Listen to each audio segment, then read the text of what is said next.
Kara lived far out in the country with her 3 brothers and 3 sisters. Living with a big family way out in the boondocks was fun, for the most part. There were times, though, when Kara wished that she lived in the city and was an only child. Today was one of those days. Christmas was right around the corner. The house was decorated with red and green chains that Kara and her siblings had made from construction paper. They had gone to the mountains and cut down a fine pine Christmas tree that stood tall in the middle of the family room. "That's one thing about living in the mountains of Montana," Kara's mother had said, when they trekked up the mountainside in the deep snow. "We will always have Christmas trees." Kara and her brothers and sisters had a fresh new carpet of snow to play in outside. The wind had died down and the sun was shining bright, making it the perfect time to build a snowman or to have a snowball fight. In fact, all of her brothers and sisters were playing, but Kara didn't quite feel up to having fun. "I just need some time alone," she said. At age 10, Kara often felt the need to get away from the group, and to do things like write in her diary, read a book, or just to sit and think. It was hard to find a spot to be by herself, but she had finally found a great place, under the stairs. No one could find her there, and she felt content there, where there was no one to disturb her. Christmas break was in full swing at Kara's house. Although she and her siblings homeschooled, that still meant class every day.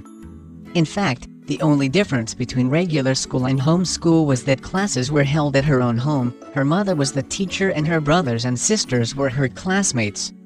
Kara sometimes longed to go to public schools so she could meet other children her own age, but her parents were very strict and religious, and simply would not hear of it. For Kara's family, Christmas meant celebrating the birth of Jesus and exchanging one gift. They drew names to decide who gave who a gift. She secretly hoped her big sister, Carly, would get her name. She always gave the best gifts ever. She prayed her little brothers did not draw her name. They gave dumb gifts like sticks and racks. On Christmas morning, the family gathered together in the family room, before the warm blazing fire in the brick fireplace.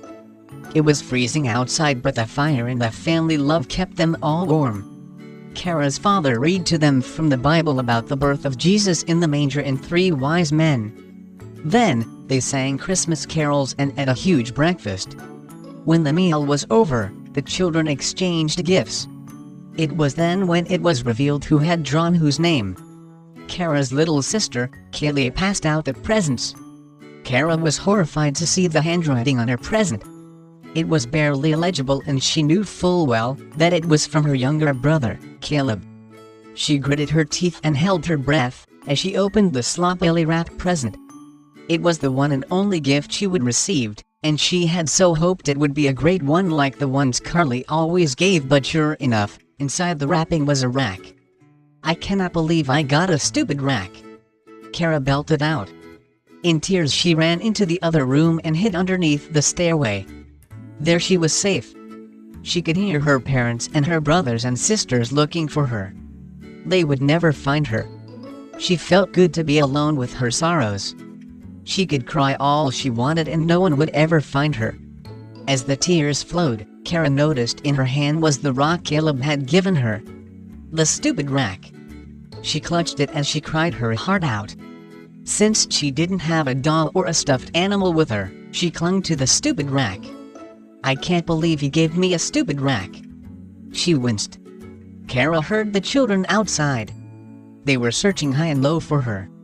It was nearing lunchtime and Kara's mother called them all in for hot soup. "When you children have warmed up and have your bellies full, we will resume the search," she informed. As the children sat at the long wooden table to eat, they noticed that Caleb was not present. "Where's Caleb?"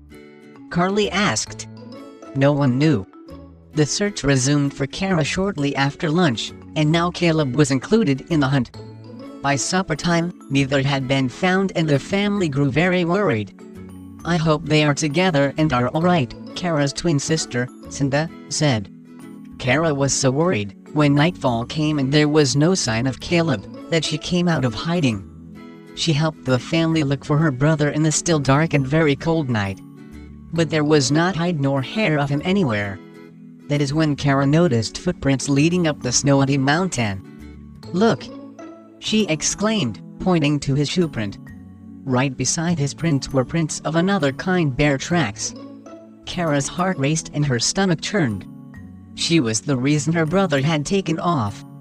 All because he gave her a rack. She had wanted a good gift, but she would rather have no gift at all than to have her brother be eaten by a bear. As Kara searched for more tracks, tears streamed down her face. She clutched the rock in her hand tighter and tighter. What if the stupid rock was the last thing she would ever have of her brother? Then, she heard him. She looked up into the silent night and saw him, face down in the snow. "Are you alright?" she cried. "I am okay," he said as she helped him get up. "A little frozen, but I hid and fooled the bear." The rest of the family came and rejoiced at the finding of Caleb. They took turn hugging the near-frozen boy. In her hand, Kara clenched the rack. She had learned how much her brother meant to her, and the fact that the rack meant enough to him, that he gave it to her, to be her gift, suddenly made it special to Kara as well. She gave her brother a big bear hug and said, "Thank you for the rock, Caleb. I think it just may be my favorite gift ever."